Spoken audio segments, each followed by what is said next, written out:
Hello, what's up guys, and welcome back to my channel. And this is the final tier list for the Skylords Reborn pure faction. And not to worry, because there are still the mixed faction like the Bandit, the Stone King. I'll be very excited to review the mixed faction cards as well.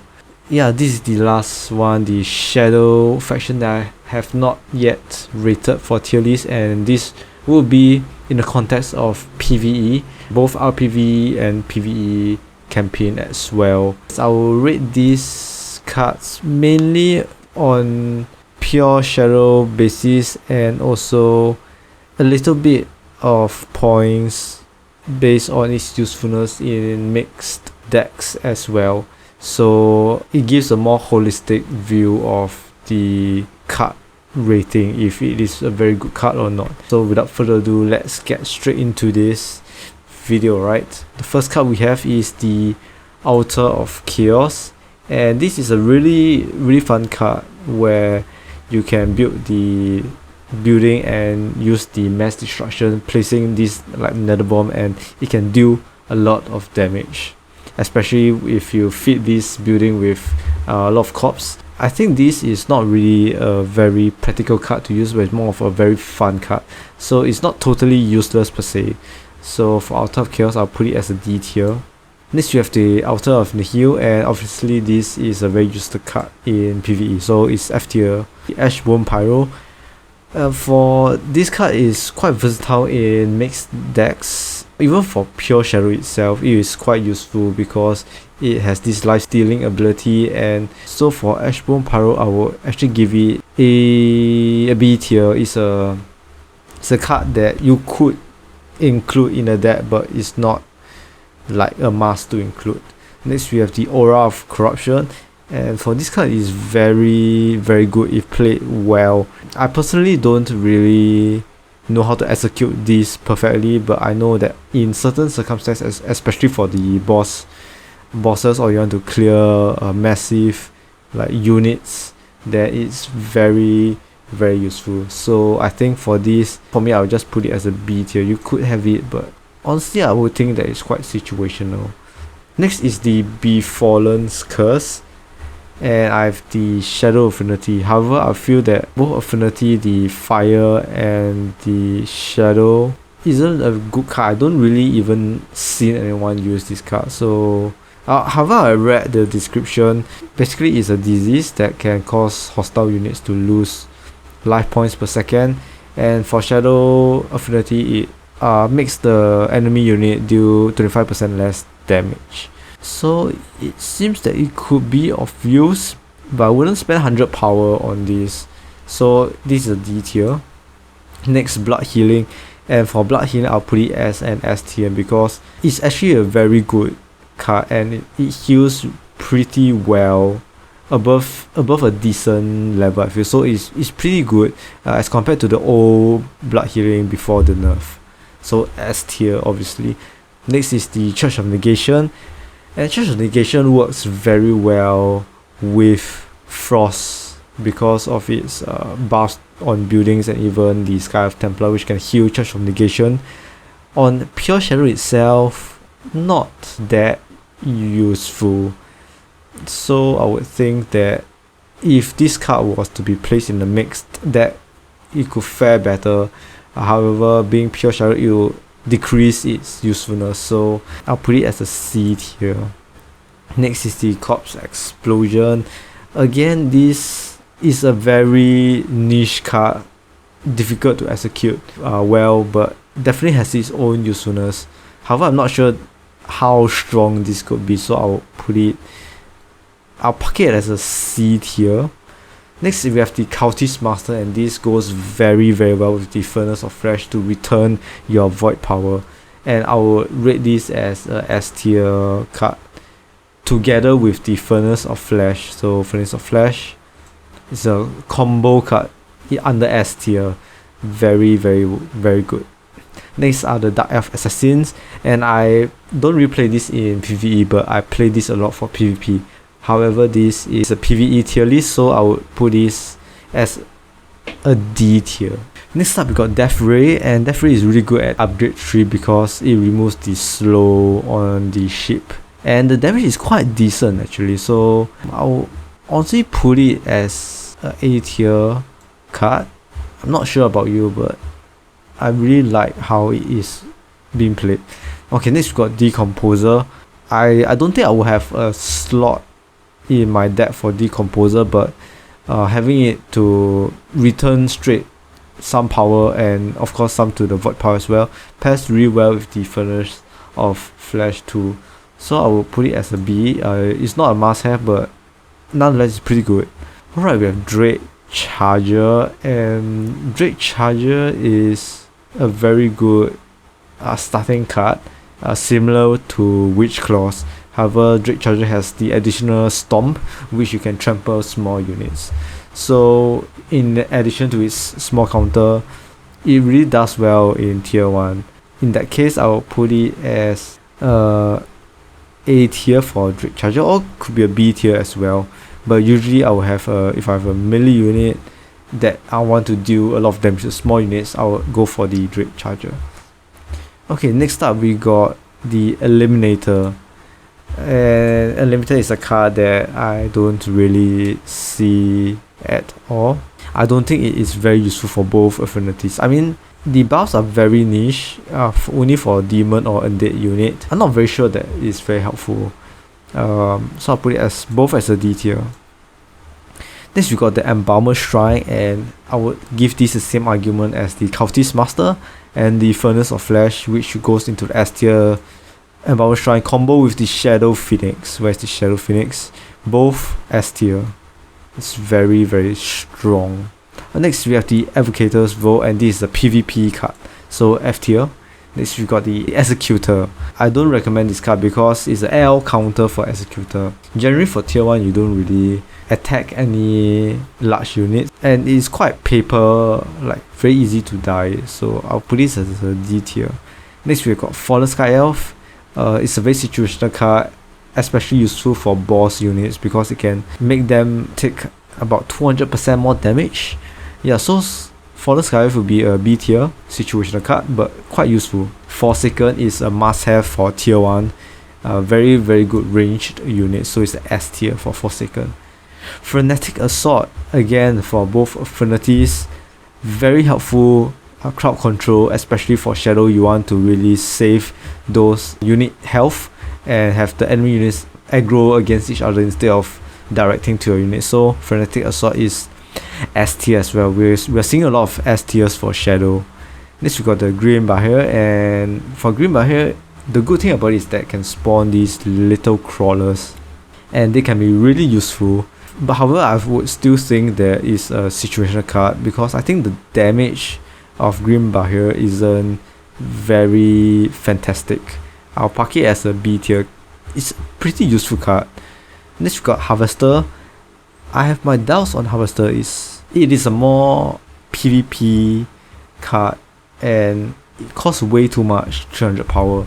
Of course, I think for certain maps it could be very useful if you just want to buff your Harvester. Life Weaving with the Unholy Power, it can be pretty decent, but generally you would be better off spamming quite a few units, taking down enemy bases based on a small to medium sized army. So I would a bit on the fringe for Harvester. I'll put it as a C tier for PvE. Incubator, I've used this for certain map challenges and certain maps as well. Not entirely useless. I'll put it as a D tier in that case. In fact, very, very good card accompanied with Soul Shatter. However, I wouldn't put it as S tier. It's really good card, but for in fact I wouldn't put it in every mix that if I got the opportunity. For myself, I don't really use it that often, but it's really good, so I'll put it as an A tier. Infernal Chain, a card that I don't really use, so I have to search it up a little bit. Basically, it forms a bond between the friendly and the enemy unit. For the Nature Affinity, your friendly unit can regain some life, but for the Frost, your friendly unit that's bonded to the enemy unit will receive 50% less damage. Sounds pretty useful, but 150 power just to do that. I'll park it as a D tier for both affinities. Knight of Chaos, I use this for PvP, not really a PvE card. It's a D tier as well, Knight of Chaos. Life Weaving, very useful card, especially when I mentioned accompanying with the Harvester or any large or extra large units that you want to help. However, I feel that it's more applicable to mixed deck instead. Nonetheless, Life Weaving B tier. Alright, we got the Life Stealer. It's a really strong tier 1 card along with Phase Tower. Both towers are used in different situations. Life Stealer is a little bit stronger. Phase Towers is more mobile, so I'll say it's under the B tier. Let me see if it's Phase Tower. Alright, B tier as well. This got the Motivate. Runs very well with the Forsaken. Any unit that you want to spam, you would want to have Motivate, so it's a A tier. Mutating Frenzy is a good melee unit for tier 3 Shadow. However, not very useful if you play in the mixed deck. In the case of a pure Shadow, Mutating Frenzy is a card that you would want to put in, or I would want to put in, so it's a B tier. We got Nasty Surprise next, and I don't even know why you want to use it in PvE, just F tier. Alright, Necro Blaster, arguably the best tier 3 tower, very good damage. I'll actually put both as a B tier. Accompanied with the Cultist Master, forever providing the corpse from the spawning of the Nightcrawlers. Alright, we got the Necro Fury now. And Necro Fury has a very strong ground attack because of his Nether Bomb. Again, use case for all decks, not really situational base, but very good card. I'll put it as a B tier as well. Right, we got the Nether Warp. Nature Affinity is much more favorable because it heals your units. So of course, I'll put it up to the A tier. And for the Frost one, I'll put it as a C tier. And I have no idea why, but there's this Shadow Nether Warp that I picked up from the test server. Right, next we got the Nightcrawler. Much more of a PvP card. Not much of a use case as well. I don't really see myself using it. It's a D tier. Night Guard. Useful for some PvE maps, especially the campaign ones. Behind enemy lines, maybe Raven's End, where you convert the Stone King. So yeah, Night Guard, very useful for Swift especially. However, it's of course situational based. Much more favorable for the Nature Affinity because of its Swift. So naturally, Shadow Affinity will be 1 tier down, which is C. Nox Carrier, F tier. Nox Trooper, situational. However, if you have the Forsakens, you might not really want to have Nox Trooper. I'll park Nox Trooper as a C tier. Next, we have the Offering. The Frost Affinity is terrible. You just restore card charges for the respective sizes. So spells, buildings, these are not included under the charging for the Offering. However, for the Nature Affinity, it's much better because, for example, Rifle Cultist is the cheapest tier 4, and when you use the Offering on Rifle Cultist, it will automatically charge up all of your cards that require 4 orbs. Frost Affinity Offering is a trash card, F tier, and the Nature one would be a B tier. Next up, we got Overlord, and what I love about Overlord is its ability to regenerate health. And not only that, but it has a ability that can share its health with your friendly units. So honestly, I'll put Overlord as quite a vital card. It's the A tier. Next up, we got Plague. I don't see it played very often. People will rather play Infect. I'll put it as a C tier, not like very useless like a D tier, but I can see it can be quite useful. Next, we got Portal Nexus, and very situational card. Because if it gets destroyed, the friendly unit damage is very devastating. So I'll put it as a D tier. Resource Booster. Actually, if you do some speed runs, it can really generate a lot of power really quickly. I'll put it as a B tier. Rifle Cultist is very useful for offering the Nature Affinity. I will bump it up to a C tier. And not only that, but actually its ability, the Dark Grenade, it's very strong, accompanied with the Unholy Hero. So I do use it as a fun card. at times. Next you got Reaper, not very useful. I'll put it as a D tier. Next you got the Centennial, not very often seen that people use these cards. However, for Pure Shadow, I think it's quite decent. I'll put it as a C tier for both. Second chance, we have the Nature and the Shadow Affinity. So for the Shadow Affinity, when the unit dies and it gets revived, it deals 50% more damage, but it dies 30 seconds later. For the Nature Affinity, and why is it really better is that technically that unit that has been resurrected doesn't hold any void power or doesn't hold any power, so you will have more in your power pool. And I will actually rate the Nature one a bit higher, very situational, but honestly, if you use it very well, it is super strong. And of course the Shadow one will be a D tier. Okay, next time we got Shadow Insect. I don't really see it played very often. Usually use it as a cannon fodder. I just haven't played enough of this card to rate it well. I just put it as a C tier. Shadow Mage, again, is a PvP card. For PvE, not very useful unless you want to use it to defend your base. I think for that, I will put it as a C tier. Next, we've got Shadow Worm. And for Shadow Worm, its main perk is that it can disintegrate targets. But Shadow, you don't have a lot of healing, not a lot of support for the Shadow Worm.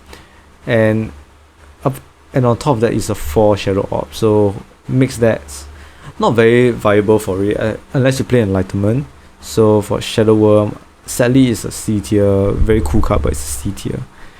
Shrine of Greed, you have completely almost no reason to play this card in the PvE unless speedrun, you want to finish the map quick and this is like your final run to end the game. Could be quite useful, but generally it's a D tier. Skeleton Warriors, I'll actually bump this card to a B tier. Its ability is really good, very amazing tanker.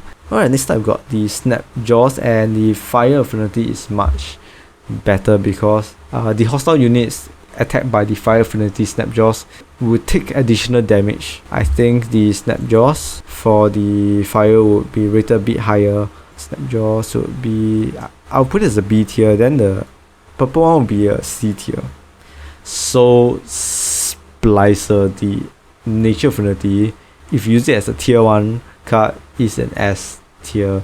Very good regeneration and it makes your Forsakens almost invincible. Fire Affinity, D tier. I used it for the Survive map for the PvE Pro League challenge. Next up we got this Soul Shatter, and Soul Shatter is really strong because apart from damaging the units, any units that is surrounded by this Soul Shatter aura, when it dies it deals additional damage to enemy units and of course friendly units, but usually in this case you would cast it at a camp full of enemy units. Right, Stone of Torment, situational card but not entirely useless, C tier.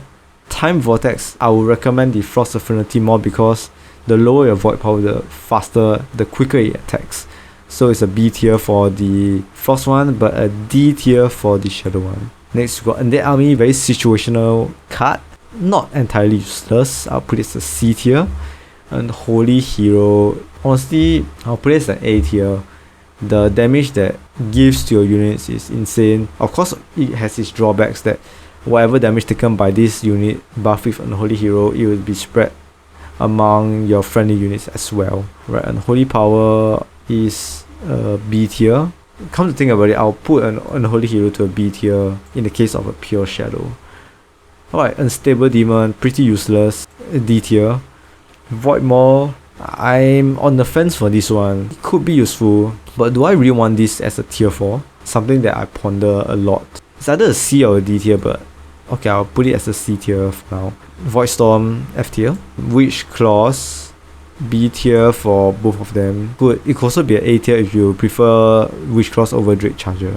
We got Rough Blades, C tier. And last but not least, we got Rough Gazer. Honestly, I feel that this card isn't that good. It looks cool, but usefulness basis, I wouldn't have it in my deck, even as a Pure Shadow. Alright, and this is it for my tier list for Pure Shadow. Alright, I'll minimize this, and yep, this is it as a whole. And let me know in the comments what you think of my tier list and what you agree or disagree. I would like to hear your opinions on how you play your PvE. This is generally how I will rate my tier list. So I hope you enjoy this tier list and look forward to more tier lists, especially the mixed faction decks that's gonna come right up in the coming weeks, month as well. And I'll see you guys real soon.